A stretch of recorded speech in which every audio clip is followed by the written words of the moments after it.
de gran impacto mundial relacionado a la energía eléctrica y sus ramas afines. Tenemos la certeza que las ponencias preparadas para ustedes serán de mucho provecho, las cuales contribuirán con el desarrollo profesional y académico con información actualizada y puntual. A continuación, le damos la bienvenida al gerente general de la empresa Capacitor, el ingeniero José Miguel Choquepuma Huilca, para que inaugure la semana de conferencias. ¿Qué tal? Muchas gracias. Gracias con todos. Muy buenas tardes con todos los presentes, a todos los ponentes, a todos los participantes, amigos y colegas de Perú y Latinoamérica que siguen a Capacitor y que constantemente están en mucha preparación profesional, desarrollándose en diferentes campos del sector industrial minero, así como también aquellos participantes que están en etapa de aprendizaje, que están estudiando y que están cursando los últimos años de las carreras profesionales del sector eléctrico y ramas afines. Actualmente estamos viviendo momentos difíciles en el mundo. Cada uno de nosotros lamentablemente está perdiendo seres queridos, amigos, familiares, cosas que hace unos años atrás no nos imaginábamos. Y lamentablemente la situación es difícil para todos. Es algo muy complejo y difícil de llevar hoy en día en estos tiempos de pandemia. Sin embargo, así también el sector electricidad no es ajeno a lo que estamos viviendo hoy en día. Y nosotros, como el sector de ingeniería, caracterizados por la especialidad del ingenio y el proponer tecnologías, también desde nuestros talentos, desde nuestro conocimiento, vamos a ir a promover el desarrollo para poder minimizar o controlar esta terrible pandemia. Desde Capacitor también nosotros hemos tomado acciones y constantemente venimos desarrollando programas para que los profesionales puedan ir progresando, aprendiendo y sobre todo desarrollando mucho conocimiento para el cumplimiento de esta mitigación y así también para el desarrollo de cada uno de nuestros países. Capacitor es una empresa que se dedica ya hace 2 años a desarrollar cursos en las cuales estamos cubriendo toda la gama del sector eléctrico, desde generación, transmisión, distribución y utilización en los sectores industriales y en la minería. Es así que nosotros en esta semana estamos impulsando una semana de aniversario componentes de alto nivel en alta escala mundial, ponentes de mucha trayectoria y de gran experiencia, van a compartir en esta semana sus conocimientos a cada uno de nosotros aquí en Perú y Latinoamérica, y nosotros deseamos de todo corazón que esto sea muy provechoso para ustedes, o si conocen a alguien que lo necesita, que ustedes lo compartan para que esas personas también puedan tener acceso a estos seminarios que, como repito, son totalmente gratuitos para poder seguir creciendo y desarrollándose en este mundo competitivo y en este mundo que hoy en día estamos viviendo una difícil situación.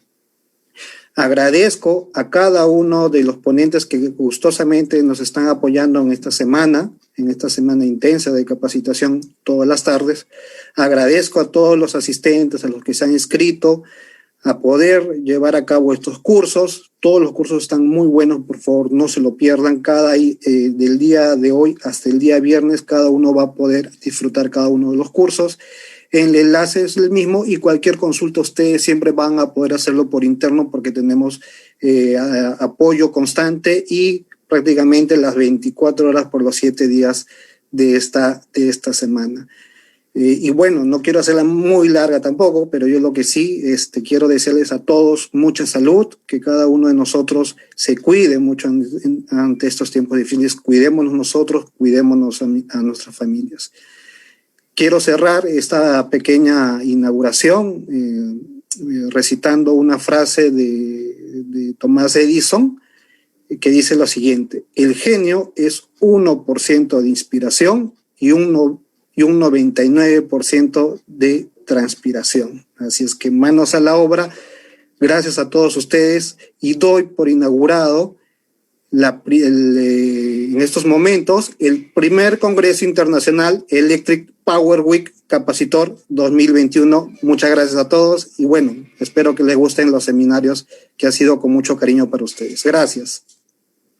Muchas gracias, ingeniero. Ahora doy pase a Cristian Custodio para que les dé unas indicaciones.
Para iniciar la siguiente ponencia, informar a nuestros participantes que se encuentran presentes en la plataforma Zoom, que para tener una ponencia sin interferencias deberán tener sus micrófonos silenciados y sus cámaras apagadas para evitar problemas de latencia, debido que el evento será grabado y compartido con todos nuestros participantes. Los participantes podrán hacer sus consultas usando el chat durante la presentación, el cual nosotros estaremos haciendo llegar al expositor, las cuales se resolverán 15 minutos antes de finalizar su exposición.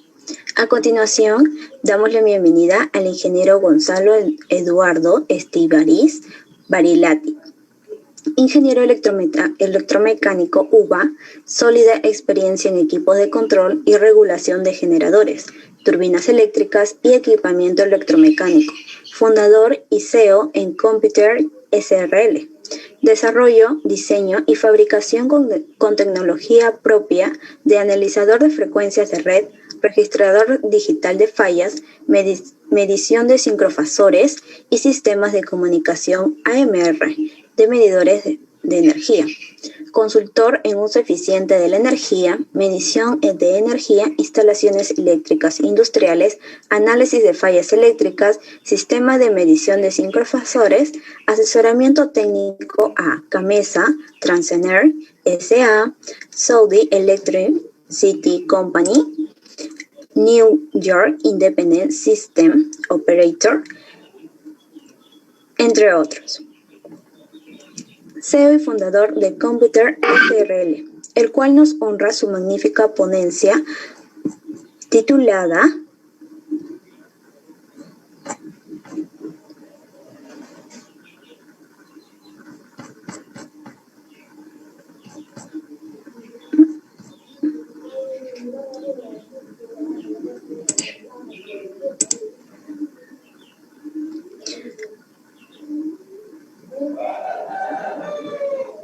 Análisis de perturbaciones en el sistema eléctrico de registradores de fallas y sistema de medición de sincrofasores.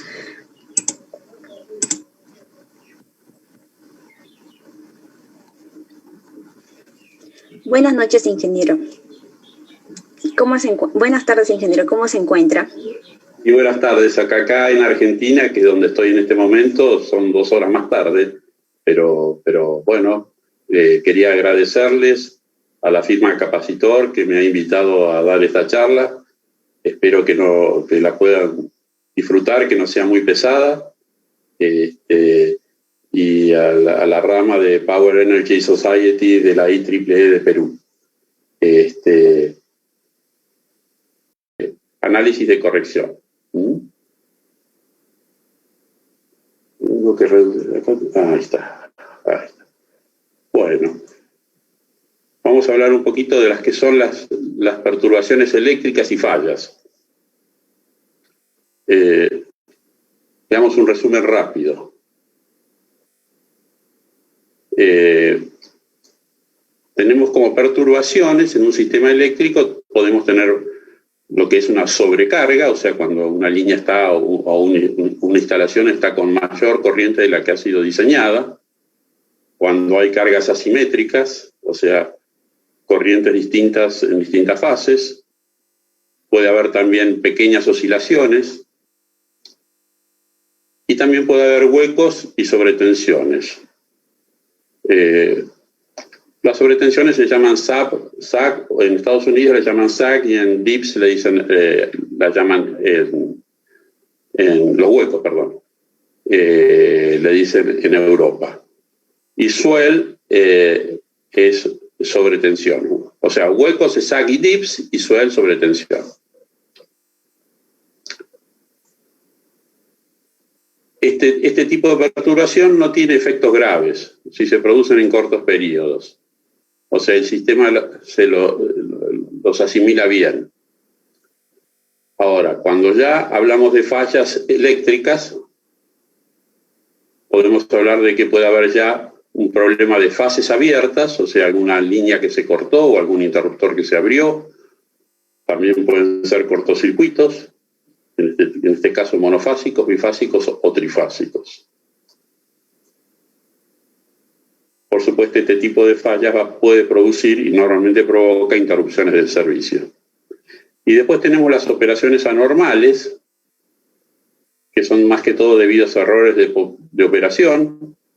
Podría ser también un mal ajuste de protección.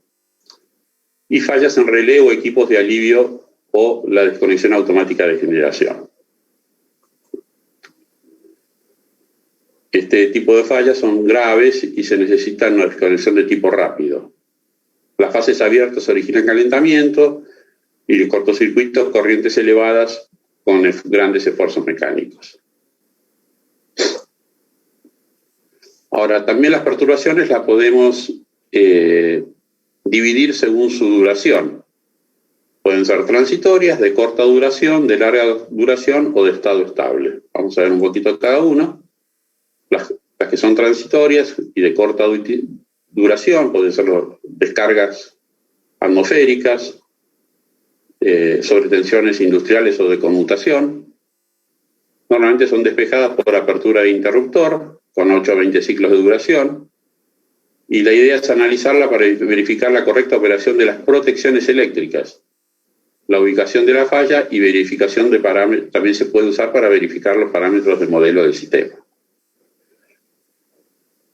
Si referimos a las de corta duración, son las que se originan por el despeje de una falla o un recierre o pérdida de elementos de la red de transmisión. También pueden ser pérdida de generación o de carga. Pueden durar de 20 a 60 ciclos. Y se analizan para verificar la correcta operación de las protecciones también, ubicación de las fallas o verificación y parámetros del modelo de sistema, verificación de los parámetros del modelo de sistema. Ya cuando referimos a las de larga duración, son eventos que afectan la estabilidad del sistema, tales como oscilaciones de potencia, variaciones de frecuencia y problemas no usuales de voltaje. En general, son provocadas por condiciones de operación incorrectas del sistema eléctrico. Las que son de estado estable, la operación es normal, pero se afecta la calidad del servicio. Por ejemplo, armónicos producidos por las cargas. O sea, el servicio se da, pero bueno, se da con mala calidad. Bueno, vamos a entrar un poquito al tema de registro de fallas. O sea, ¿cómo se pueden registrar este tipo de fallas? ¿Qué equipos existen? Bueno, acá yo he puesto 5 tipos de equipos. En realidad son 4, el quinto es una unión de todos los demás. Tenemos el famoso registrador de eventos, donde se registran los eventos que van apareciendo en el sistema con su tiempo y su hora y su descripción. Ya lo vamos a ver bien. Los de tipo rápido. Los de tipo rápido les llamamos osciloperturbográficos porque se ven las formas de onda de 50 o de 60 Hz. Después vamos a ver un poquito más en detalle cómo funcionan. Después está el tipo DSM o monitor dinámico, Dynamic System Monitor, que es un tipo de registro que también se le llama RMS porque se tiene una muestra por cada ciclo de la tensión alterna. Y después también existen los de registro permanente, donde se registra, por ejemplo, un día entero a una tasa de muestreo baja, de 1 o 2 segundos, medio segundo. Puede ser para ver bien qué pasó durante todo un día, para las curvas de carga, etcétera, etcétera. Y bueno, los multifuncionales existen ahora porque juntan a todos estos tipos de registros en un solo equipo. Bueno, la función es registrar las perturbaciones ocurridas en las líneas centrales eléctricas y en aquellos equipos que se encuentren conectados. Vamos a ver un poquito uno por uno. Registrador de fallas, registrador de eventos. SOE viene de la palabra Sequence of Events, registrador de eventos, donde cada evento que va sucediendo en la subestación o en la central o donde sea, se va guardando con una estampa de tiempo.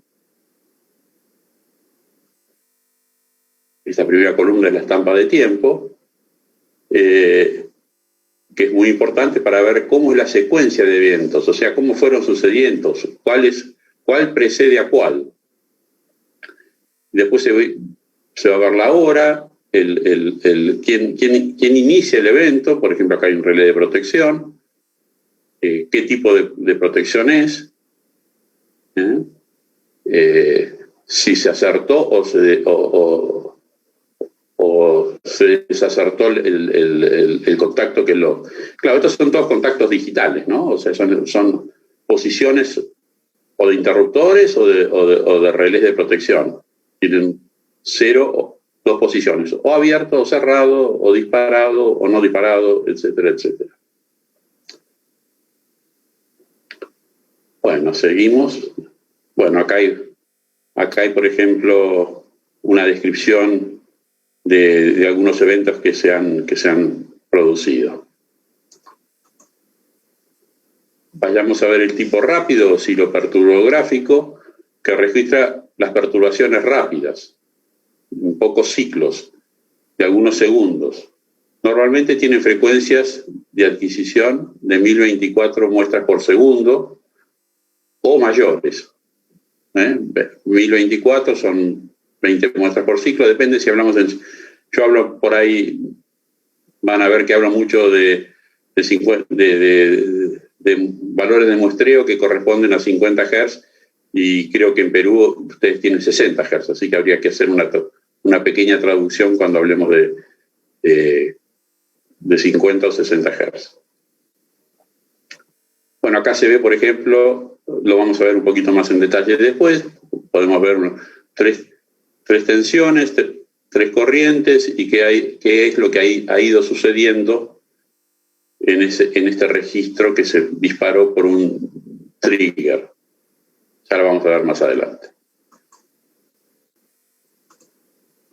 Después tenemos lo que habíamos hablado, qué tipo de SM, Dynamic System Monitor, o también llamados RMS, porque como decía, cada muestra de esta curva va a ser un ciclo.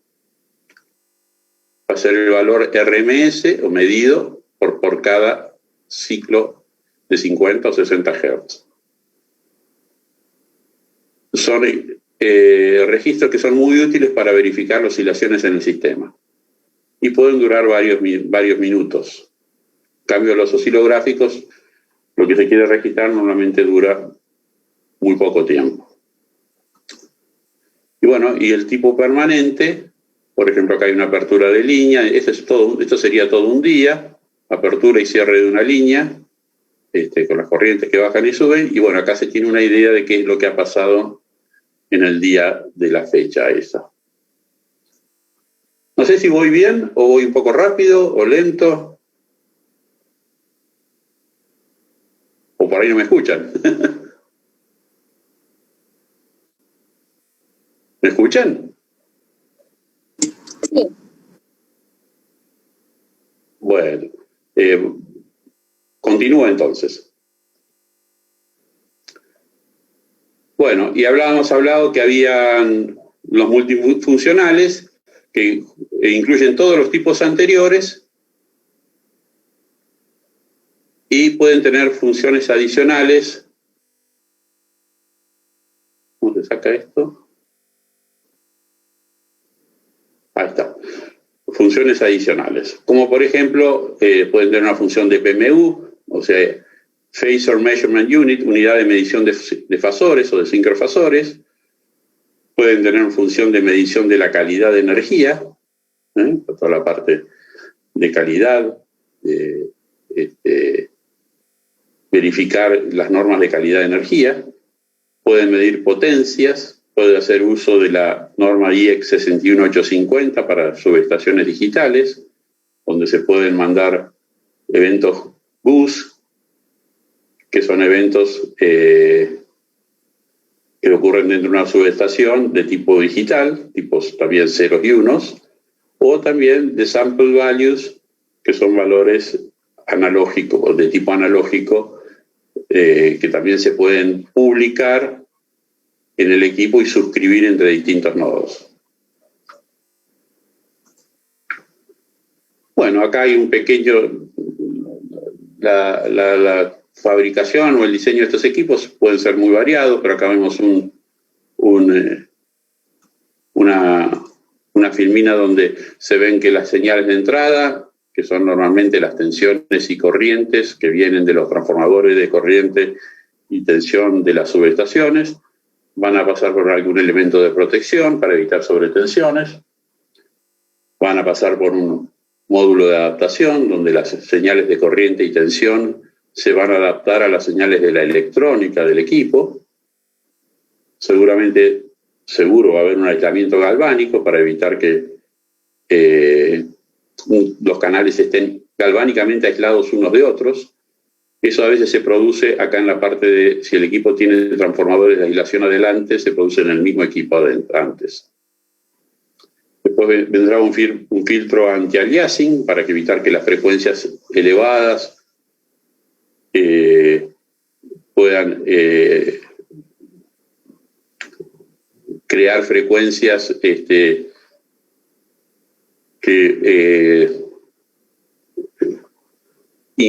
influyan negativamente en la medición. O sea, si hay una frecuencia, por ejemplo, de 5.000 Hz, el aliasing haría que por ahí esa frecuencia se viera como una frecuencia de 500 Hz o algo por el estilo. Entonces, para evitar eso, se pone un filtro a la entrada y evita que esas frecuencias impostoras o alias puedan entrar al equipo.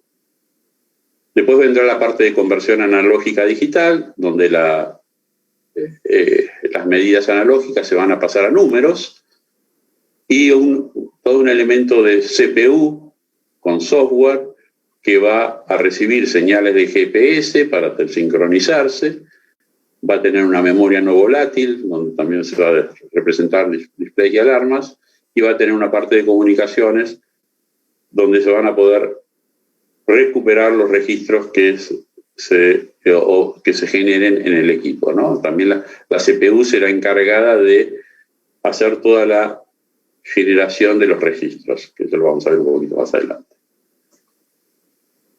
Esto lo voy a pasar. Vamos a hablar un poquito de las tensiones de entrada. Tipos de entrada. Tipos de entrada tenemos los tipos de entrada analógicas y los tipos de entrada digitales. Los tipos de entrada analógicas son las tensiones de corriente alterna, que van a venir de las subestaciones o de la central, tensiones que normalmente serán los secundarios de los transformadores de tensión, serán de 110 sobre raíz de 3, 200 o 220 voltios. Las corrientes de corriente alterna, que van a venir de los transformadores de corriente, de la subestación o de la central, o donde esté instalado el equipo. Típicas valores secundarios son de 1 ampere o 5 amperes. Y también podría haber tensiones o corrientes de corriente continua, donde se pueden entrar valores, por ejemplo, una tensión de excitación con algún transductor o algo que se quiera traducir y se quiera registrar. Los valores típicos de entrada son de 0 a 5 voltios, de menos 5 a más 5, de 0 a 5 miliamperes y de 4 a 20 miliamperes. En lo que se refiere a las entradas de tipo digital, pueden ser de contactos libres de potencial o contactos húmedos. Vamos a hablar un poquito de la frecuencia de adquisición y la tasa de muestreo. La frecuencia de adquisición es la cantidad de muestras por ciclo que va a registrar el equipo. O sea, el equipo va a estar mirando las formas de onda y va a tomar tantas muestras por ciclo. En un equipo oscilográfico de FR, lo normal son 64 a 256 muestras por ciclo. Actualmente hay equipos que ya muestrean a 512 o 1024 muestras por ciclo. Hay relés de protección que también tienen oscilografía, que normalmente muestrean a 20 muestras por ciclo. Hay algunos más nuevos que ya están mostrando a 128 muestras por ciclo. Después también tenemos que hablar del número de bits de precisión. La precisión y el número de bits. La precisión hace referencia a cuán exacto es el valor de amplitud del registro, obtenido con referencia al valor real. O sea, cuánto está midiendo realmente de lo que tiene que medir, ¿no?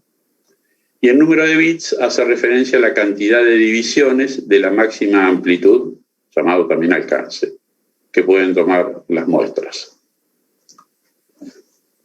Normalmente en una precisión normal de un equipo es de 0,5 o 0,1%, hay algunos que son mejores, otros peores, pero ese es lo normal. O sea, el 0,1% es un valor bastante aceptable y la mayoría de los equipos pueden brindar esa precisión. El número de bits va a tener en cuenta la cantidad de divisiones que va a haber para medir el alcance. Normalmente hay equipos de 16 bits, o sea que tienen hasta 65.535 divisiones. O sea, y hay equipos de 24 bits también, o sea que tienen muchas más también. O sea que, pero para mí es más importante la precisión, porque hace referencia a cuán exacta va a ser la medida realizada. Bueno, el equipo también va a tener tiempos de almacenamiento. O sea, ¿cómo funciona este tipo de equipos? o alguno de estos tipos de equipos, porque ahora hay registradores que registran permanentemente, pero en este tipo de casos, estos equipos lo que hacen es están guardando en una memoria circular los valores de tensiones y corrientes que van llegando de la playa. Y a su vez el equipo está supervisando que no se produzca un trigger. ¿Qué es un trigger? Es un disparo que se va a configurar, por ejemplo, cuando haya una determinada sobrecorriente sobre un canal o una variación de tensión, una derivada. Se pueden configurar distintos tipos de triggers que cuando actúen estos triggers van a producir un disparo, y entonces el equipo va a guardar lo que tenía en esa memoria circular de prefalla y va a seguir guardando después todo lo que tiene todo lo que sigue a continuación. ¿Durante qué tiempo?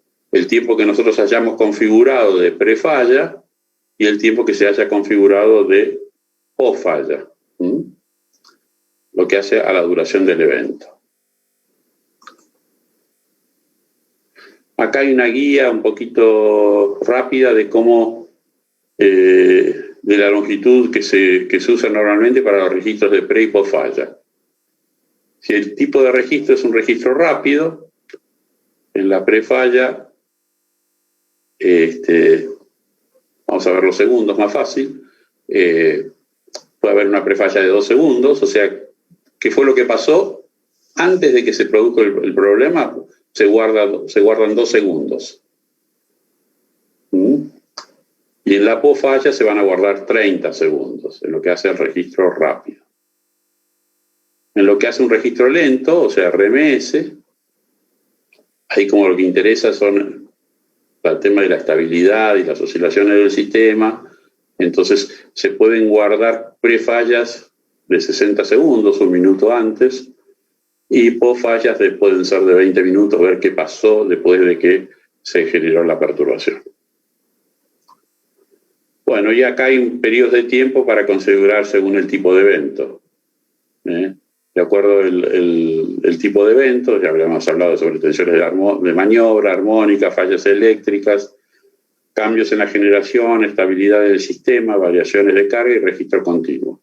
Este es el periodo que normalmente se interesa para estudiar ese tipo de evento. Y estas son las áreas de interés. Los microsegundos se va a estudiar para ver si hay algún problema de interruptores. Milisegundos puede ser el equipo de conmutación estática. Ciclos en las protecciones. Segundos en reguladores de carga o de tensión. La parte de excitación. Minutos y también segundos, ¿por qué no?, en la parte de oscilaciones de potencia. Horas va a interesar a la gente de despacho. Y días puede ser un análisis sobre un registro continuo, un análisis completo de 1 mes, podría ser, o de 1 año. Bueno, algo habíamos hablado de los triggers. Los triggers son las condiciones que dispararán el inicio del registro de una perturbación. ¿Cuáles son los triggers más conocidos? Los de límite, donde se sobrepasa de un umbral en los canales analógicos o calculados. Claro, porque el equipo puede tener canales analógicos, como dijimos, que son tensiones o corrientes, o frecuencia también, podría ser otro canal analógico. Pero también los equipos normalmente se pueden definir canales calculados, por ejemplo, potencias activas, reactivas, factor de potencia. Entonces se podría definir triggers sobre potencias activas, reactivas. Y otra cosa que se hace normalmente, se configura la mínima duración que debe permanecer el trigger activo. Claro, esto es importante para evitar de que se dispare el equipo permanentemente por cualquier perturbación pequeña. Entonces se puede decir, bueno, el trigger tiene que estar activo durante 50 milisegundos para que se genere un disparo. De esa forma se filtra, digamos, un montón de archivos que por ahí no tienen interés. Otro trigger podría ser por la variación del valor analógico en el tiempo, o sea, cómo cambia en el tiempo, la derivada. Puede ser derivada positiva o derivada negativa. O sea, velocidad de crecimiento positiva o velocidad de decrecimiento negativa. Por ejemplo, se utilizan mucho los triggers de derivada para canales de frecuencia, para verificar cuánto cae la frecuencia en el sistema. Cuando hay una desconexión de cargas o de generación, se usan mucho este tipo de triggers. Después tenemos triggers por cambio de estado de un canal digital. Por ejemplo, podría ser un canal digital. Claro, el equipo, dijimos que pueden entrarle canales digitales, o sea, de relés de protección. Entonces, si se cablean los canales digitales al equipo, cuando, digamos, una protección actúa, cierra su contacto y puede hacer que se genere un trigger.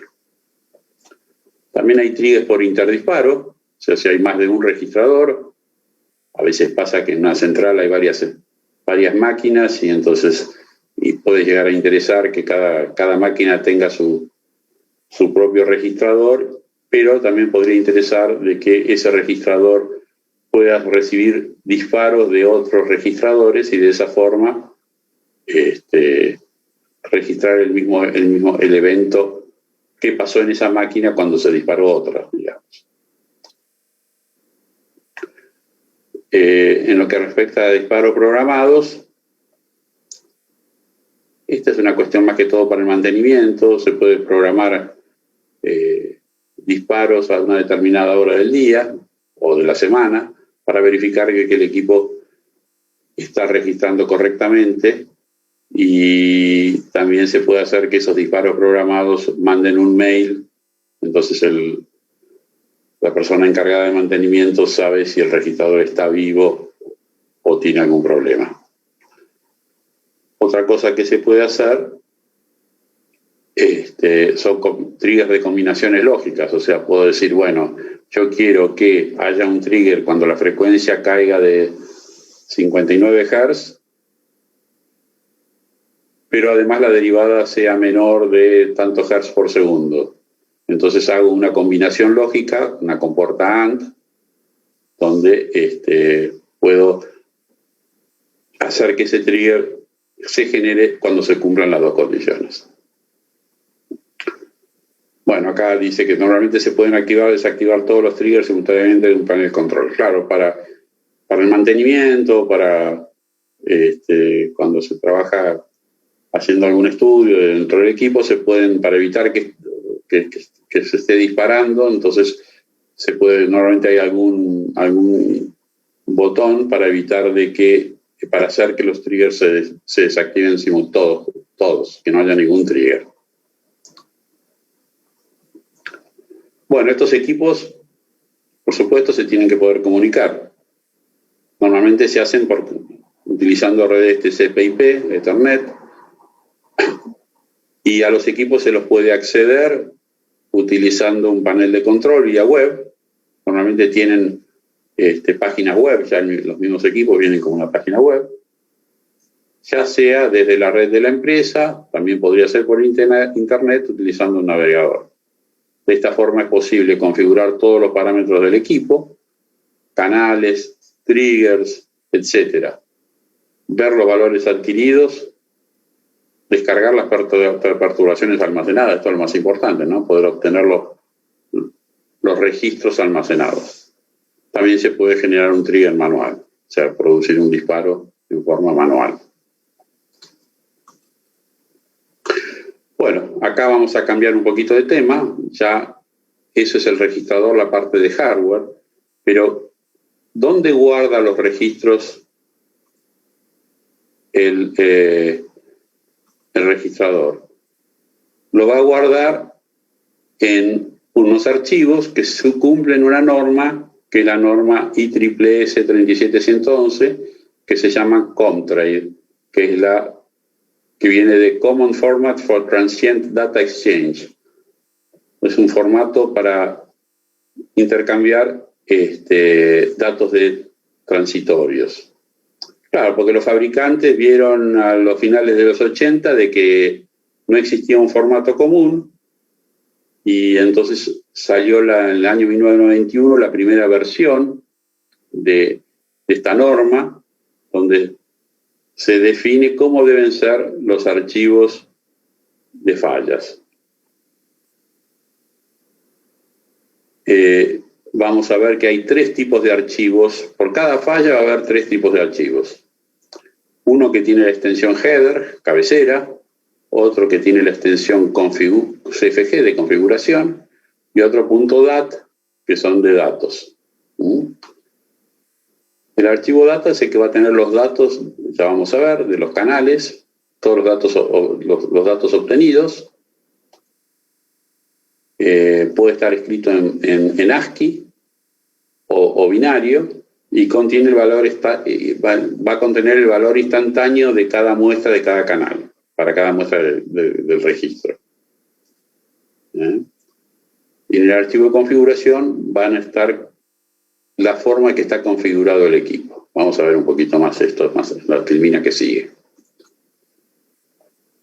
Por ejemplo, acá estamos viendo un archivo de tipo CFG Comtrade, donde vemos que es un archivo pequeño, que tiene tantas líneas como canales tiene el equipo. En este caso, este equipo tiene 9 canales, 8 analógicos, 1D, 1 digital. Está instalado en la línea SGA, línea A, SGA de la subestación SGA y Colonia Elía, una subestación acá en Argentina. Este es el lugar de instalación. 1999 es la norma Comtrade, la versión de la norma. Y acá vamos a ver, lo siguiente son las descripciones de cada uno de los canales.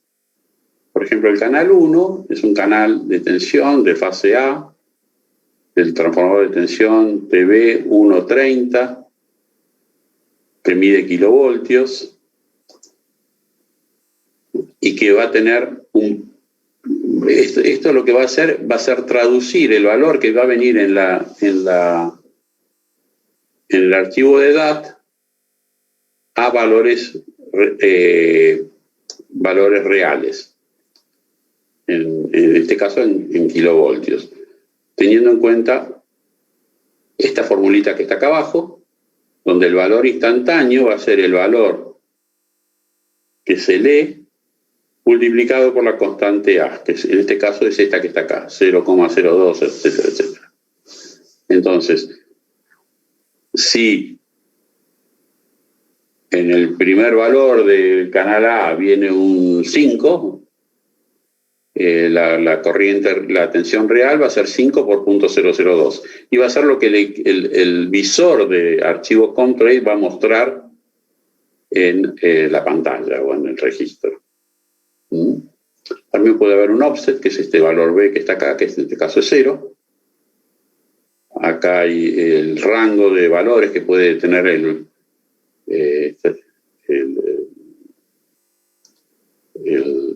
valor digital, de menos 32.767 a más 32.768, o sea, son 16 bits. Y así sucesivamente cada uno de los canales va a tener este tipo de descripción. Por ejemplo, acá vemos BA, BB, BC y B neutro. 3 tensiones y tensión de neutro. Y acá vemos el canal 5, 6, 7 y 8. Son 3 corrientes de fase, la A, B y C, y una corriente de neutro, con sus factores de conversión, sus constantes de conversión.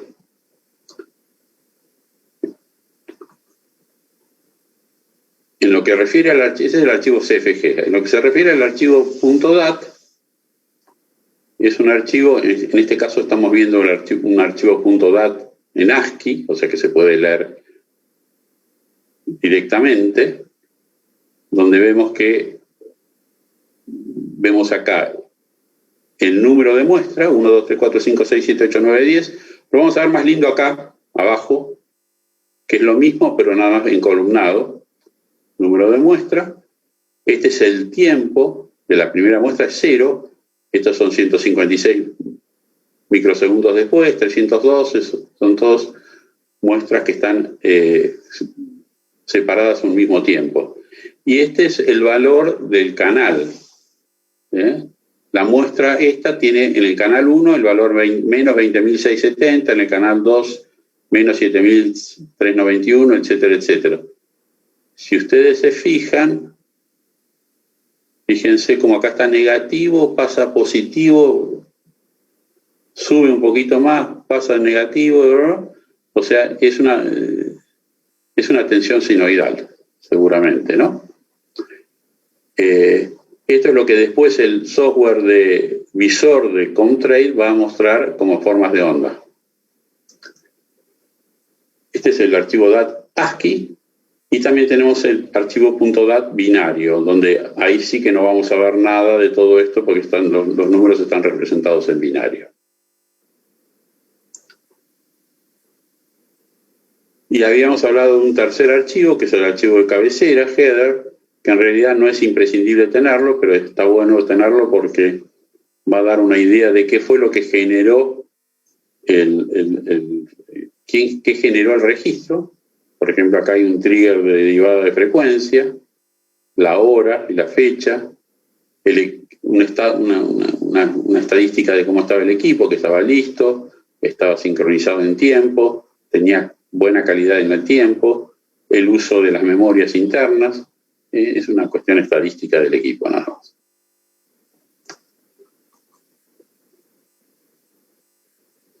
Bueno, acá podemos ver un poquito estados de un registro durante una falla.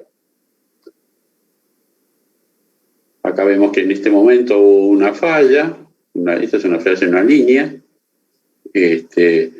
Lo anterior es lo que habíamos llamado prefalla. La falla se produce, la protección detecta la falla, va a abrir el interruptor. Si el sistema está con un sistema de recierre, va a haber un tiempo muerto, y si el recierre es exitoso, el equipo se va a normalizar.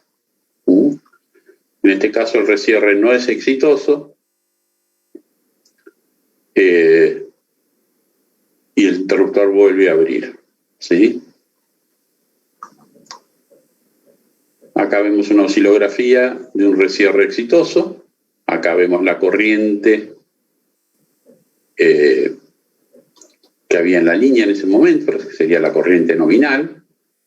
Acá se produce la falla, o sea, un cortocircuito, la corriente se eleva varias veces la nominal. ¿Cuántos serán? 4 o 5 veces.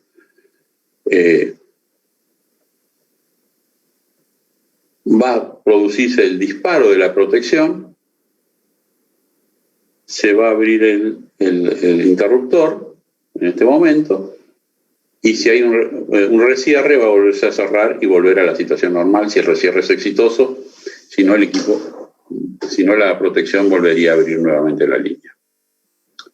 Bueno, esto es un poquito lo de tema de registradores. No sé si... A ver, déjenme ver una cosita.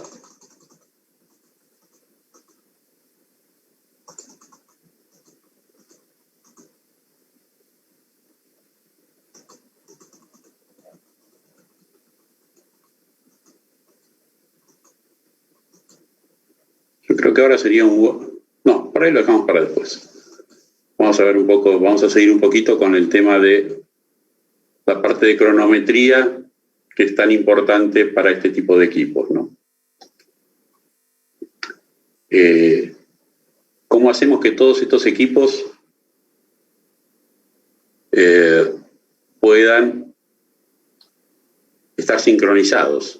O sea, todos tengan la misma hora, o sea, todos los eventos se puedan sincronizar, de forma tal de que saber que un evento que se produjo en alguna subestación, vaya a saber a cuántos kilómetros de otra, tienen la misma hora los equipos. Entonces, para eso se utilizan sistemas de GPS. La cronometría ya es una cuestión realmente más vieja, y acá vemos un cronómetro marino, que es el antecesor al GPS. dado que la determinación de la hora exacta en el mar era imprescindible para poder calcular la posición geográfica de los barcos.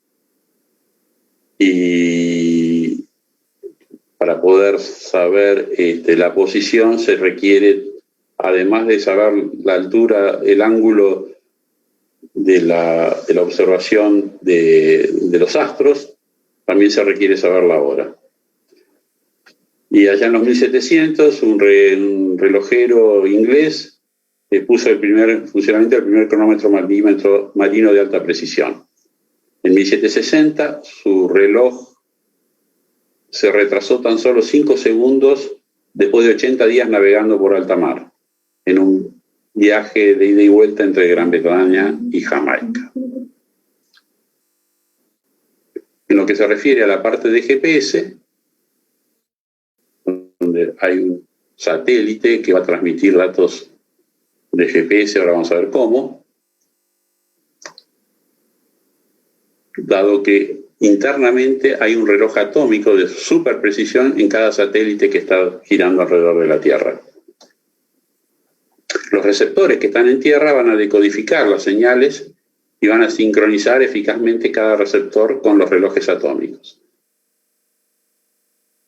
Los GPS en Tierra pueden determinar la hora con una aproximación menor a 40 nanosegundos el 95% del tiempo. Para el análisis de redes eléctricas, ha impulsado instalar instrumentos de sincronización basados en GPS en las plantas generadoras y subestaciones. Claro, al analizar el momento preciso en que una anomalía eléctrica se propaga por la red, se puede determinar el momento exacto de los eventos. En el sistema de GPS de tipo americano, el Global Positioning System, GPS viene de ahí, hay 24 satélites en órbita, que acá más o menos hay una representación, de forma tal que siempre hay 4 satélites que están a vista en cualquier punto del planeta. Y con 4 satélites se permite determinar la posición de cualquier punto en el planeta. Con base en estas señales, el GPS que está en el planeta va a sincronizar su propio reloj, o sea, cada GPS tiene un reloj propio, y va a sincronizarlo con el tiempo del sistema de GPS, de los relojes que están en el espacio. Y después va a poder calcular el tiempo que tardan en llegar las señales al equipo. Y de tal forma, sabiendo el tiempo, se puede medir la distancia que hay a los satélites y por triangulación se puede obtener también la posición, ¿no? Es esto que estaba diciendo recién. Cada satélite emite su ID, su identificación. El camión, en este caso que tiene un GPS, va a poder recibir de cada satélite y va a poder el GPS hacer el cálculo para saber la posición en que está. Actualmente los GPS pueden tener una precisión de 1 metro.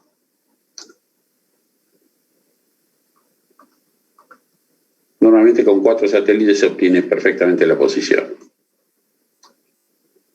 Vamos a un pequeño diagrama en bloque de un receptor de GPS. Por supuesto tiene que tener una antena, generalmente esta antena es exterior, donde se van a recibir las señales de los satélites. Va a haber un microcontrolador, donde se van a correr todos los algoritmos para calcular las posiciones. Y en el caso de la parte que nos interesa, que es la parte de tiempos, el equipo va a emitir por una línea, normalmente una línea de 5 voltios, lo que se llama el pulso por segundo. O sea, va a emitir un pulso cada segundo. Y por otra línea de comunicación, normalmente RC232 o 422, se va a detallar a qué pulso corresponde ese segundo. Estas informaciones van a entrar al registrador o al PMU, donde se va a juntar los paquetes con la información de tiempo, y posición, que normalmente se va a utilizar un protocolo que se llama NMA, que ahora después vamos a ver qué es. Ahora, hay otros sistemas también de sincronización. El mejor es el GPS porque tiene de 50 a 100 nanosegundos. Ahora en redes LAN o en redes WAN también hay Network Time Protocol y Precision Time Protocol que tienen también 0,2 microsegundos y 0,2 milisegundos. Este Network Time Protocol es el que se usa normalmente en las computadoras. Normalmente cuando estamos en Windows seguramente está sincronizándose, si tenemos habilitado, sincronizándose el reloj de la computadora a través del Network Time Protocol. Otra posibilidad es usar el sistema IRIC-B, que ahora después vamos a ver qué es, que puede tener precisiones de 0,1 microsegundos a 5 microsegundos, dependiendo si es modulado o no modulada la señal.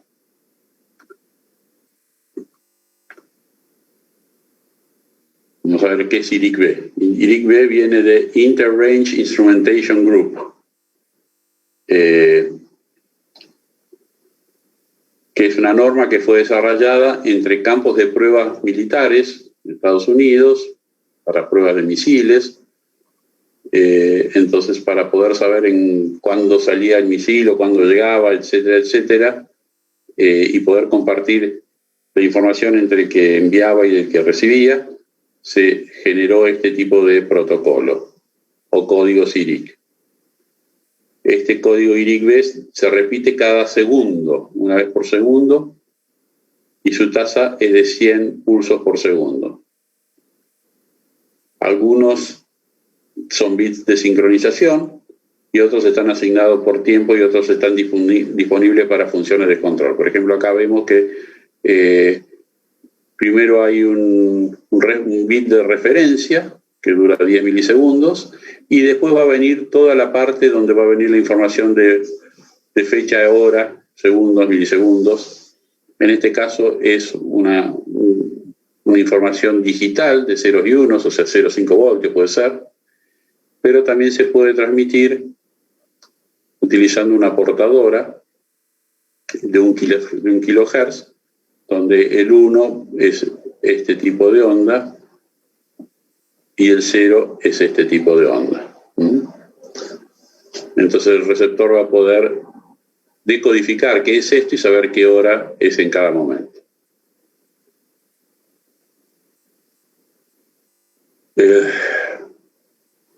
Bueno, esta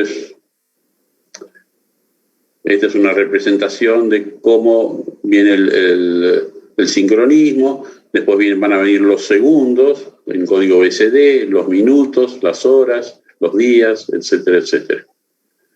Esto es en formato digital y esto es en formato modulado.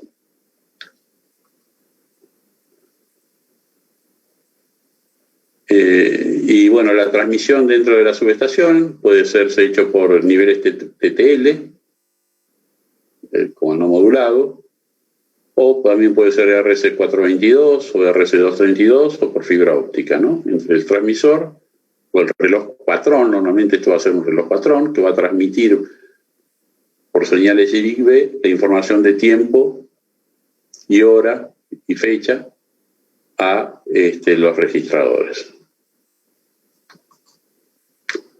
Los receptores hay distintos modelos, esto es simplemente algunas fotos. Esto es un modelo típico económico que se consigue en el mercado actualmente, un modulito que no mide más de 4x4. Acá está toda la información. Esto es todo un GPS completo.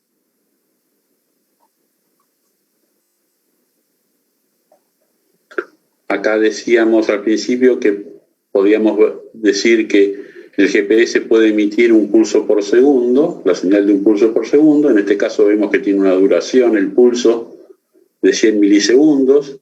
El flanco ascendente del pulso es el que determina el segundo exacto. Y después va a venir otro pulso un segundo después.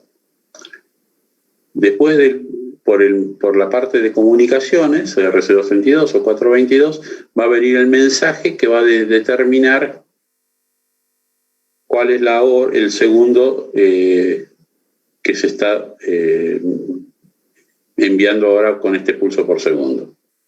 Es como en, no sé, acá en Argentina había un sistema de la telefonía, uno marcaba 113 hace años, ¿no? Y le daban la hora, son las 15 horas, 22 minutos, ¿no? Y después venía pip, y ese pip es esto, ¿no? O el pip de la radio, y radios AM normalmente también pueden transmitir los pips de la radio, es la misma filosofía, o sea, determinar con un evento el segundo, el minuto, la hora, lo que sea, y después el mensaje que va a decir cuál es el segundo, minuto, hora de este pulso. Acá en un osciloscopio vemos justamente esto mismo, nada más que acá este tiene lógica inversa, o sea, lo que acá veíamos subiendo, acá lo tiene bajando, es una cuestión nada más de lógica. Acá vemos que esta medición es de 100 milisegundos. Este sería el flanco del pulso. Y acá a continuación se ve el mensaje. Claro que se ve un poquito, se ve como una mancha verde, pero en realidad ahí adentro hay un montón de bits. Bueno, todas estas cuestiones de los mensajes, se utiliza un sistema NMA, que es de la Asociación de Marina, de la Electrónica de Marina de Estados Unidos, que se juntaron para un grupo de fabricantes de forma tal de obtener un sistema común de comunicaciones entre diferentes marcas de electrónica naval. Aquí en estos mensajes se pueden mandar, ahora vamos a ver, mensajes de fecha, de hora, de posición, cantidad de satélites recibidos, etcétera, etcétera.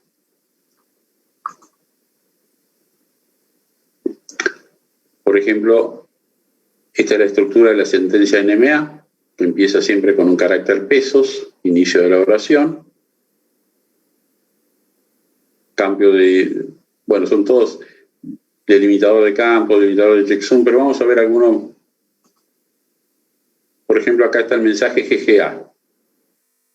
GGA, a ver si lo vemos mejor, creo que hay una. Acá, GGA. Por ejemplo, empieza con el signo pesos, el mensaje es el tipo GGA, GPGGA. Se llama Global Positioning System Fixed Data. ¿Y qué información va a traer? Primero trae la hora. 12:35:19 es la hora de ese mensaje. La latitud, 48 grados, 7 minutos, 38 segundos. Si es latitud norte o latitud sur. La longitud, si es este o oeste. Este 1 es importantísimo, va a indicar la calidad de la señal. Si el equipo el GPS está lo que se llama en fix, o está fijado, o sea, tiene un valor válido, va a ser un 1, si no va a ser 0, y ese 0 significa que no está sincronizado, o sea que los valores de tiempo y hora no van a estar precisos con el GPS. Sí van a estar cercanos porque, como dijimos anteriormente, el GPS tiene un reloj propio.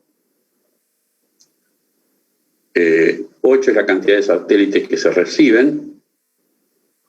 0,9 es horizontal illusion of precision. Es una forma de decir cuán preciso va a ser la medición, creo que son metros, 0,9 metros. Y bueno, así sucesivamente bueno, ahí por ejemplo hay 545, es la altura sobre el nivel del mar, porque no solo mide XY, sino que también el GPS puede medir alturas. Y el último byte que está acá es un número de CRC, de chequeo de errores.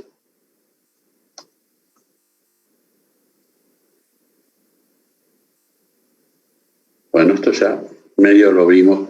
Porque vamos a entrar en el sistema de sincrofasores.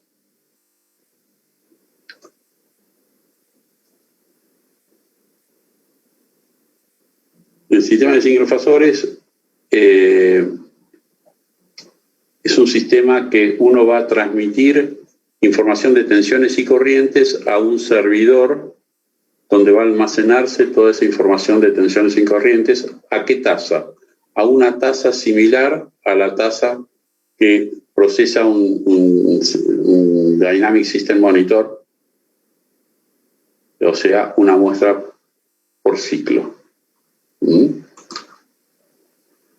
Habíamos dicho esto, habíamos visto que el sistema de monitoreo dinámico es una muestra por ciclo. Entonces lo que estamos teniendo es un registro en un lugar centralizado de distintos equipos que van a estar en la red eléctrica de un país, por ejemplo, esa es la idea, o de una zona eléctrica, y entonces vamos a poder tener registros sincronizados de corrientes y tensiones.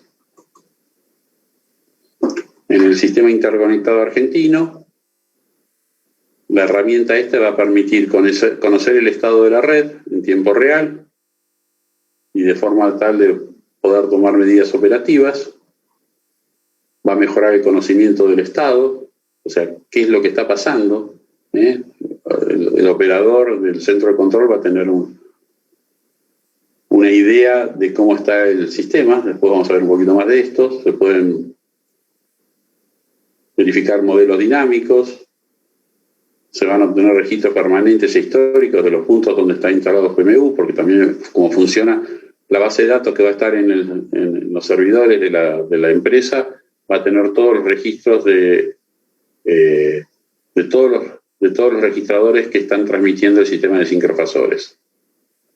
Va a existir la información de amplitud y ángulo de las tensiones y corrientes, y va a poder correr software de análisis de cualquier momento utilizándose la información almacenada.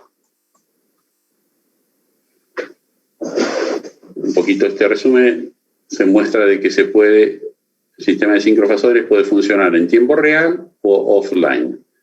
En tiempo real es una ayuda muy importante para la parte de operación del sistema, porque se puede monitorear y visualizar la red, se puede monitorear la estabilidad de la frecuencia, visualizar su tendencia, la tensión, también además de la frecuencia, la tensión, se puede crónicas. En lo que hace al módulo offline es ver qué pasó en el pasado. O sea, se puede revisar qué pasó así como verificamos en un registro, un registrador de tipo DCM o oscilográfico o RMS, en este tipo de equipo, yendo a los archivos de lo que fue sucediendo, se puede buscar qué pasó en cada uno de los puntos que se están enviando valores de sincrofasores. Digamos que el que envía los valores de sincrofasores es que puede estar formado dentro de un registrador, o también puede ser un equipo independiente que no registre, pero que sí envíe solamente valores de sincrofasores. Bueno, todo esto, toda esta iniciativa de sincrofasores empezó hace muchos años en Estados Unidos con varios blackouts que hubo. Por ejemplo, acá se ve la separación de Cleveland, se llama, entre Cleveland y Michigan Oeste, que afectó a 45 millones de personas, duró como 7 horas. Pudieron verificar el estado del sistema, y esto disparó la necesidad de contar con herramientas de medición y supervisión. Acá, por ejemplo, vemos el azul sería el ángulo en Western Michigan y el rojo en Cleveland. Fíjese cómo en una hora, creo que esto dura más o menos, cómo se fueron separando los ángulos entre los dos sistemas hasta que llegó a un valor que se produjo el corte. En Estados Unidos, bueno, hay muchos ya, desde el 2009 acá se ven la cantidad de PMUs que había en el 2009, 166, y ya en 2015 más de 1.700 y ahora ya creo que hay más de 2.000. PMUs instalados reportando a los distintos centros de control de cada zona. Ahora, ¿qué es un sincrofasor? Bueno, el concepto el concepto fasorial fue introducido en el 1800, dado que una señal sinusoidal de frecuencia F0 y valor eficaz A se puede representar con una ecuación de este tipo, o sea, con una amplitud y una fase. Este sería el fasor, la amplitud y el ángulo de fase.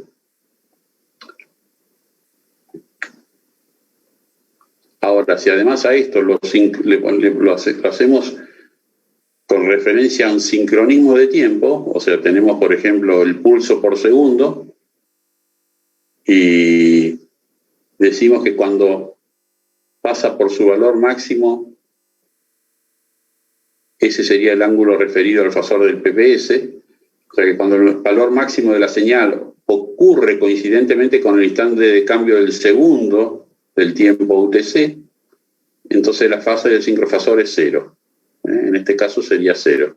Ahora, a medida que esta señal senoidal se vaya moviendo, va a tener distintos valores de fase. Lo que se va a transmitir en el sistema de sincrofasores son estos valores de amplitud y fase, tienen dos componentes, una es la amplitud y la otra es la fase, 50 veces por segundo al servidor central, de todos los canales que están siendo medidos. En general, canales de tensión y de corriente, 3 canales de tensión o 4 canales de tensión, canales de corriente y la frecuencia, y la derivada de frecuencia también.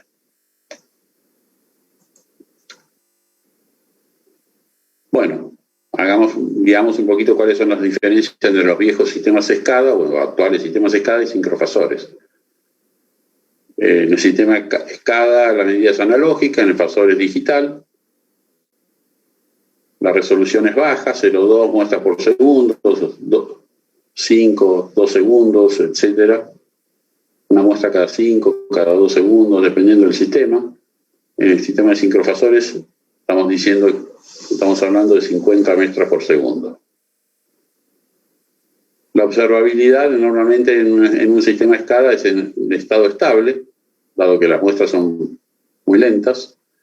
En el sistema de sincrofasores se puede ver cuestiones transitorias, porque 50 muestras por segundo, por el teorema de Nyquist, podríamos ver eventos de 25 Hz, o un poco menos, mejor también, pero normalmente un evento de 10 Hz se puede ver y en la línea, y esas son oscilaciones típicas, las oscilaciones típicas de los sistemas eléctricos están por debajo de los 10 Hz. En el sistema SCADA no se ve el ángulo de fase y sí en los sistemas de sincrofasores. Las mediciones, bueno, se pueden medir tensiones, corrientes, potencias, pero en el sistema de sincrofasores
Hola.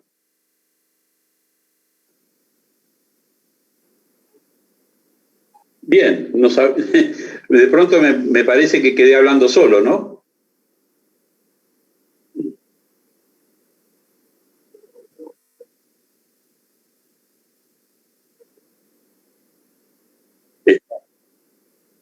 Lo que pasa es que no sé hasta dónde llegué. Sí, un segundo.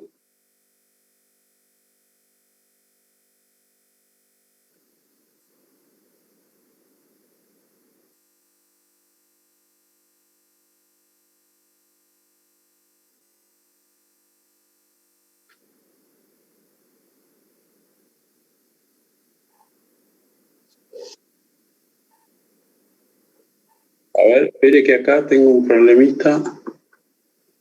¿Esto se escuchó? ¿Esto se vio? Sí. Esta parte también. Bueno, vamos por acá entonces. Deme un segundito nomás.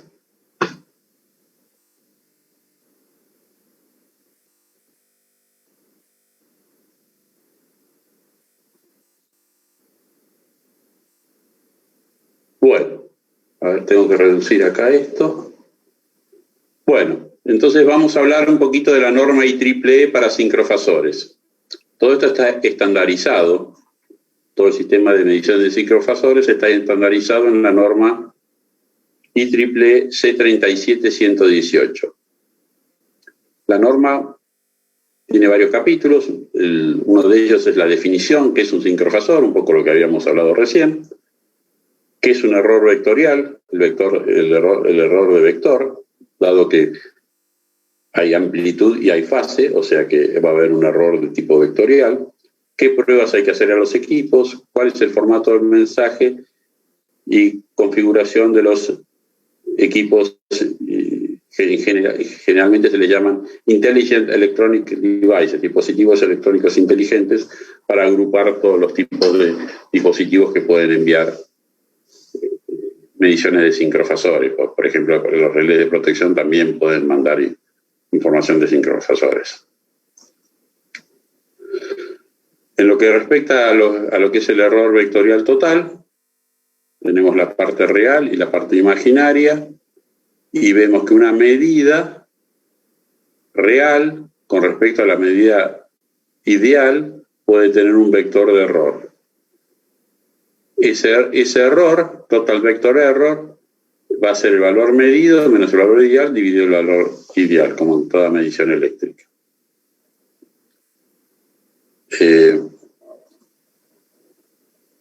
Acá hay un gráfico donde el error total vectorial está en ordenadas, en abscisas está el módulo del error, o sea, la amplitud, qué error puede haber en amplitud, y juntado con el error de grados que están en estas curvas, se puede determinar cuál es el error vectorial total.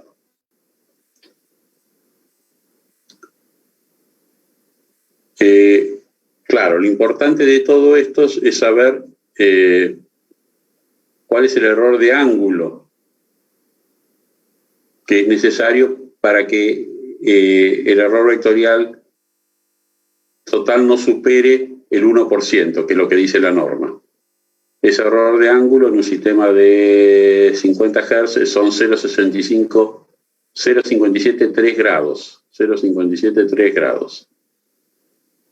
0,573 grados a un ciclo de 20 milisegundos de 50 Hz implica que el GPS no puede tener un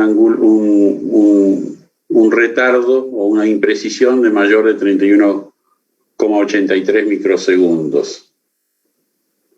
Ahora, ese es el valor teórico. Ahora, si consideramos una incertidumbre de 10 o 12 veces, podemos llegar a que con 2,5 microsegundos o 2.500 nanosegundos sería una precisión más que aceptable. Y si tenemos en cuenta que ahora todo esto de sincrofasores está empezando a operar en redes de distribución, donde puede haber requisitos de precisión más estrictos, y se puede hablar de un TBE cercano al 0,2%, por lo que se podría considerar un valor recomendado en la medición de tiempo del pulso por segundo del GPS de 500 nanosegundos. O sea, esa es la exactitud que debería tener el pulso por segundo. Hoy por hoy, los GPS tienen, los típicos GPS tienen mejor exactitud que eso. Por ejemplo, acá vemos un ensayo que hicimos nosotros. En los osciloscopios se ve el pulso por segundo de un receptor medio patrón de un fabricante Cell y uno de estos receptores que se consiguen en el mercado. Acá vemos, midiendo acá los flancos ascendentes de cada uno de los pulsos, se ve que tenemos 250 nanosegundos entre un receptor de miles de dólares contrastado con un típico receptor de vale $100, $80 o menos. O sea que hoy por hoy la medición de tiempos es muy económica.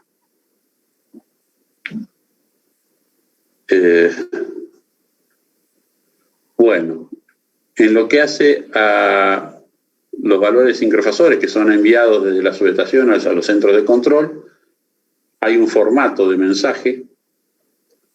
En ese formato de mensaje va a empezar con un byte de sincronización, el tamaño del mensaje, el código de identificación del equipo que está mandando los datos, o sea, va a estar relacionado con el lugar donde está instalado, el second of century, el segundo de la centuria, que se considera a partir del 1 de enero de 1970, y otros 4 bytes que son las fracciones de segundo. Y después ya va a venir los valores de datos, donde están las tensiones.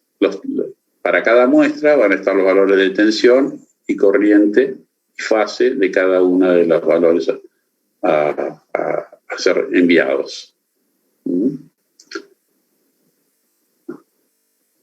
Acá en esta tablecita se ve lo mismo. El byte de sincronización, el de tamaño, el código de identificación, el segundo de la centuria, etcétera, etcétera, y todos los datos. Y finalmente termina en un byte de checksum redundante. Bueno, en lo que hace un PMU, acá vemos un típico PMU donde entran las entradas analógicas, podría ser un registrador, ¿no? Conversor de 16 bits en este caso, con un GPS que va enganchado, va a tener un oscilador enganchado al GPS de tipo disciplinado. Va a haber el famoso conversor analógico digital, donde las señales se convierten a digital, y toda la parte de microprocesamiento, donde se van a hacer los cálculos y va a salir finalmente la salida de sincrofasores, que es la que se va a mandar con los mensajes, con el formato de mensajes que hablé anteriormente. Estos PMUs que están instalados en los distintos puntos del sistema eléctrico van a mandar sus señales, puede ser por la red. ¿Cómo los pueden mandar? Hay distintas formas. Hasta puede ser por un sistema de GPRS, de módem telefónico, módem inalámbrico, podría ser por la misma red de las empresas de energía, y va a llegar a un concentrador, donde el concentrador va a agrupar todos los datos para mandarlo después al software de procesamiento del online y al software de procesamiento offline. Acá hay un servidor de respaldo. Entonces toda la información de tensiones, corrientes y tiempos se van a ir guardando en el software de procesamiento. Acá Acá, por ejemplo, acá vemos 4 PMUs con sus satélites cada uno, recibiendo por sus satélites. Acá una antena demasiado grande, no es necesario que sea así. Y los PMU van a enviar cada uno al sistema de comunicaciones la información.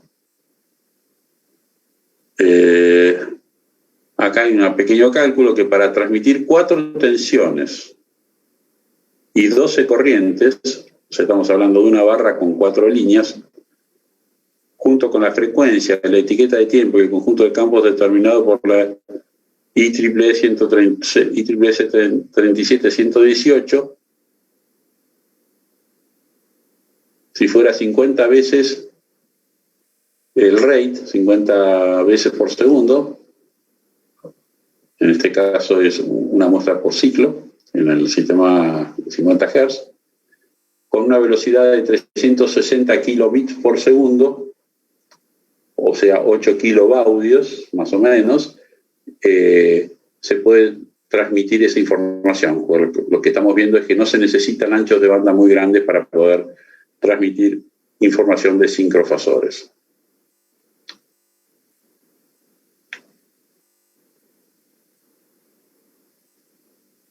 Bueno, acá habíamos hablado de que los PMU mandan a los concentradores tienen un software de procesamiento online y el software de procesamiento offline. El software de procesamiento online es el encargado de la graficación de sincrofasores mediante diagramas fasoriales, junto con los diagramas de tendencias o trazas temporales de tensiones, corrientes, potencias, frecuencias, entre otras. También puede realizar el procesamiento en tiempo real de dichos parámetros para detección de los modos de oscilación presentes. O sea, si hay modos de oscilación, los puede determinar y generar alarmas. Frecuencia, amplitud, amortiguamiento, y ahí se utilizan herramientas como la transformada rápida de Fourier o el método de Prony. En la parte de offline, o sea, cuando lo que se quiere es ver lo que ha pasado en algún momento de la red, aquí lo que se hace es, se puede ver el análisis y la graficación de los registros de las perturbaciones detectadas por los PMU en una ventana temporal de sincrofasores mediante la aplicación de algoritmos y cálculos matemáticos a los registros seleccionados. Acá, por ejemplo, vemos una pantalla del sistema de concentración, procesamiento y análisis de las mediciones sincrofasoriales del sistema que se está usando en Camesa, que es la compañía administradora del mercado eléctrico acá en Argentina, donde vemos, por ejemplo, 3 puntos donde hay instalados un sincrofasor, el área que están cubriendo, hay una barra de estado, donde cada parámetro se le puede dar se le puede valorizar un factor de incidencia. Entonces esta barra, si se supera esta barra de acá, puede ser que haya un problema de oscilación, y además están los distintos registros que se pueden graficar de tensiones, corrientes, frecuencias. Aquí también se puede determinar en el tiempo, este eje es el eje del tiempo, se puede determinar en el tiempo cada uno de esos parámetros. También hay un sistema de SOE, o sea, de eventos, para poder ver qué es lo que está pasando. ¿Cuáles son los objetivos del sistema de monitoreo? Es el monitoreo de la red de transporte, de alta tensión y extra alta tensión. ¿Cuáles son los intercambios que puede haber entre áreas? Si hay interconexiones internacionales, poder estudiarlas. Y también se puede ver la diferencia angular entre las distintas estaciones, como no se pudo ver en la separación de Cleveland, ¿no? Además, el equipo va a entregar datos al estimador de estados, va a validar los comportamientos de generadores y puede modelarse o ver el comportamiento de la demanda para su modelado. El software de procesamiento de datos, A su vez, puede correr algoritmos que permiten automáticamente la detección de islas. Por ejemplo, si se produce un problema acá, se va a cambiar de colar y va a quedar como separados eléctricamente, porque van a estar separados las frecuencias de los dos sistemas. ¿Dónde estaba? Aquí. También se corren algoritmos para detectar cortocircuitos en forma automática, algoritmos que detectan oscilaciones y determinación de los modos de oscilación. Es el amortiguamiento y los distintos modos de oscilación que puede haber. También se pueden correr algoritmos que verifican si ha habido una pérdida de generación o demanda, que están normalmente basados en medir potencias y frecuencias.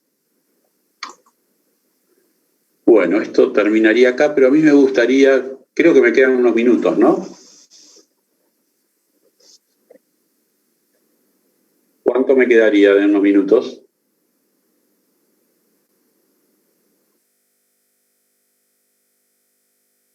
Perfecto, bueno, entonces voy a cambiar compartir la pantalla. Vamos a ver algunos registros oscilográficos.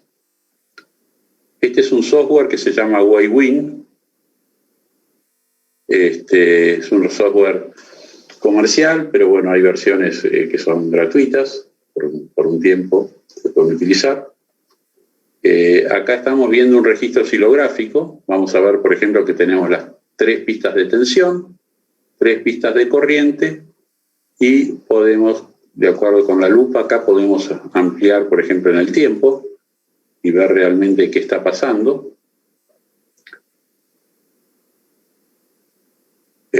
Aquí vemos los valores que se miden en cada punto. Hay esta regla que yo estoy moviendo, esta regla vertical. Por ejemplo, si yo dijera este punto que está acá, ¿qué valor instantáneo tiene? Es este valor, 7.235 voltios. Y el valor RMS calculado, 5.196, la diferencia de fase. Todo se puede ver. Y vamos a ver si acá podemos ver alguna perturbación. Aquí. Creo que es aquí. A ver. Vamos a mover un poquito más para allá.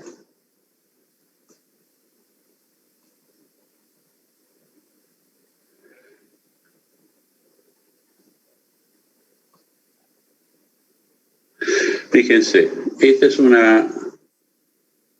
interruptor de máquina en 13,8 kilovoltios que se va a cerrar para entrar en sincronismo ese generador. Estas son las corrientes que van a circular por el interruptor, de la fase R, de la fase S y la fase T. En este momento el interruptor cierra, pero fíjense lo que pasó aquí. En la fase T cerró un poco después. Claro, porque son interruptores que son interruptores muy grandes y son independientes. Son 3 interruptores cada uno, están comandados por la misma señal, pero en este caso hubo una discrepancia de fase. Entonces aquí, teniendo un registro de este tipo, podemos ver cuánto duró la discrepancia de fase. Se puede poner un cursor acá, otro cursor acá y mirar acá abajo, el delta T son 111 milisegundos. Y se puede ver bien qué pasó. Fíjense que la lógica del interruptor o el automatismo del interruptor detectó la discrepancia de fase y volvió a abrir el interruptor acá. O sea, acá estaba abierto, aquí se cerró, se cerró más tarde, aquí lo volvió a abrir porque detectó la discrepancia de fase, porque el automatismo tiene unos timers que verifican a ver en qué tiempo se volvió a cerrar el interruptor, y entonces volvió a abrir y posteriormente volvió a cerrar. La verdad que es muy potente este software, se pueden hacer muchas cosas más, pero no lo voy a decir ahora porque nos queda muy poco tiempo. Voy a mostrar otro tipo de registro ahora.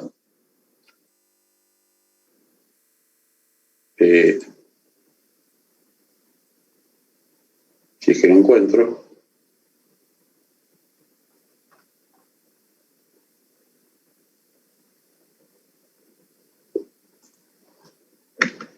A ver, un segundo.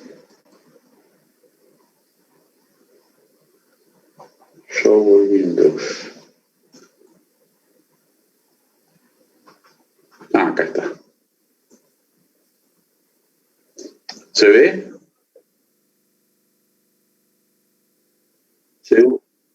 Perfecto. Bueno, este es otro tipo de... Esto es lo que yo les había comentado, que hay registradores actualmente que hacen registros permanentes, o sea, tienen un sistema de almacenamiento utilizando algoritmos de compresión de datos que se puede registrar a la tasa de muestreo rápida de registro oscilográfico, archivos permanentes. O sea, no tienen un sistema de triggers. Si bien también pueden definirse triggers, pero no es necesario que lo tengan.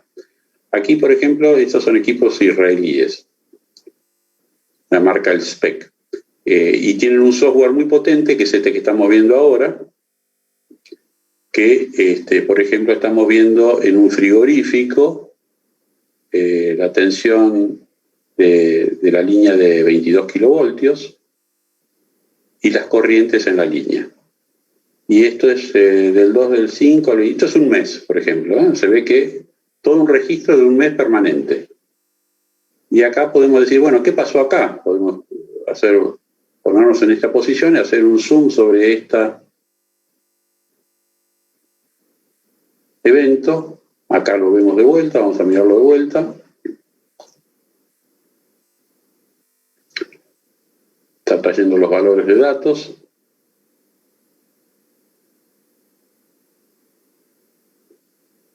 Y acá está, lo que parecía ser un solo evento, en realidad son dos eventos. Y aquí vemos la falla. Fíjense cómo acá tenemos la tensión de neutro 1, la tensión de neutro 2 y la tensión de neutro de la fase 3. Como la fase 2, que es la verde, cómo ha caído, seguramente una falla monofásica a tierra, ¿no? Ahora, fíjense la potencia de esto, que si queremos decir, bueno, ¿y cómo fue la oscilografía de esto? Entonces podemos venir acá y agregar una nueva gráfica. Acá hay distintos tipos de gráfica, puede ser de espectro, de grid, de tendencia. Vamos a agregar una gráfica de tendencia. Vamos a poner waveform, o sea, acá se puede poner montones de parámetros, ¿no? RMS, potencias activas, qué sé yo. Ahora acá vamos a elegir, para este ejemplo, vamos a elegir waveform, forma de onda. Y vamos a poner las tres tensiones en valor del tipo mínimo máximo. Acá están. Terminamos. Se está haciendo fíjense, se hizo el registro acá, se hizo el registro, y vamos a mirar este pedacito que está acá, a ver cómo se ve en formato oscilográfico. Fíjense cómo se ven las oscilografías de todos los canales, ¿no? Es muy potente este software, y realmente el hecho de que pueda conocerse la información en forma permanente es muy potente, porque muchas veces los registradores, a veces hay perturbaciones y se las comen, ¿no? O hay una perturbación lejana y bueno, como no se disparó el trigger, uno no la puede ver. Pero con este tipo de equipos y software se puede analizar. Bueno, eso sería más que todo la presentación. Por ahí fui un poco rápido, pero bueno, quedo atento a las preguntas que pueda haber. Claro, así es, ingeniero. En estos momentos vamos a leerles unas cuantas preguntas que han hecho nuestros participantes. Si hay alguna pregunta más, pueden ir dejándolo por las redes sociales o por aquí el Zoom también. La primera pregunta, ingeniero. ¿Qué pasa si se detecta la discrepancia de fase y no se llega a cerrar el interruptor luego de que se ha llegado a abrir? A ver, vamos a pensar juntos. O sea, hubo discrepancia de fase, entonces la protección hace que el interruptor se abra y va a volverlo a cerrar después de un determinado tiempo, porque el automatismo estaba programado en este caso para eso. Si se volviera a producir una nueva discrepancia de fase, va a volver a abrir, pero en este caso no va a volver a cerrar porque el automatismo no va a permitir dos operaciones fallidas seguidas. No sé si con eso se responde más o menos la pregunta. Así es, muchas gracias, ingeniero.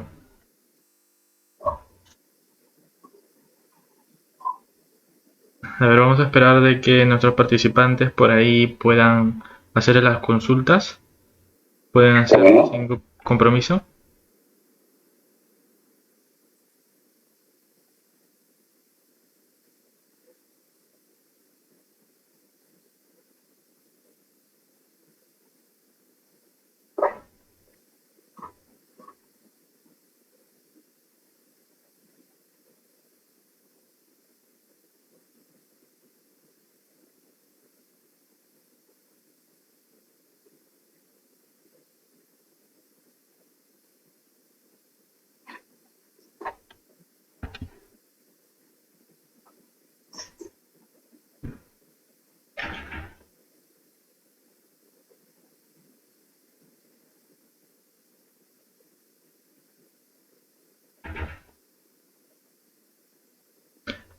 Luis Ingeniero, bueno, felicitarle, un curso muy interesante, es un tema muy amplio.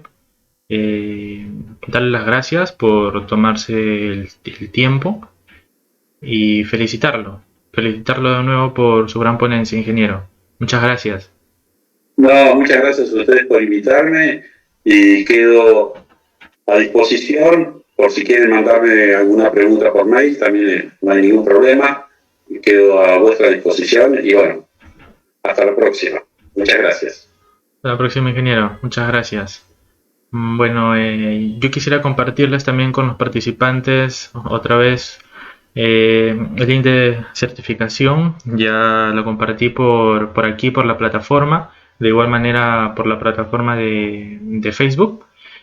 Voy a compartir otra vez para que puedan saber si alguno de ustedes se llegó a perder. Aquí muestro el link que se acaba de enviar para la certificación. Ya se han hecho algunas consultas y aquí vamos a aclararlas también, ¿no? El primer paso luego de ingresar a la plataforma va a ser elegir la entidad bancaria, si es nacional, aquí estamos en el país de Perú, a realizar el pago a través de Scotiabank, BBVA y el Banco BCP. Y para las personas internacionales que se encuentran fuera de Perú, se puede realizar el pago por vía PayPal. Aquí tienen la cuenta de PayPal. Y también es necesario que ingresen su DNI, ¿no? Así como sus apellidos completos y sus nombres completos con los cuales van a ser emitido el certificado. Un número de WhatsApp también, como muestra en el ejemplo. Este es el ejemplo para casos de personas aquí en Perú. Y ya sea el caso, el prefijo de su país. El correo Gmail, que es muy importante para nosotros poder enviarles el certificado o algún correo que ustedes manejen, y la entidad bancaria de igual manera. El monto es un ejemplo. Aquí tienen el ejemplo de 25 soles. El costo es por ponencia, ya sea para la primera ponencia, para la segunda ponencia. Y al final tienen la opción de una certificación por el evento Electric Power Week, que tiene un costo simbólico de 50 soles o 16 dólares en sea el caso, ¿no? La certificación por el evento consta de la certificación, quién sobre todo el evento que contiene todas las ponencias. Y adicionalmente, último, una foto del pago. Eso sería todo. Le doy, bueno, por finalizado la primera ponencia de la semana. Bueno, del día de hoy. A continuación tenemos otra ponencia. En unos cuantos minutos, y agradecerles a ustedes por su tiempo y participación. Nos vemos en unos minutos en la siguiente ponencia. Muchas gracias. Hasta luego.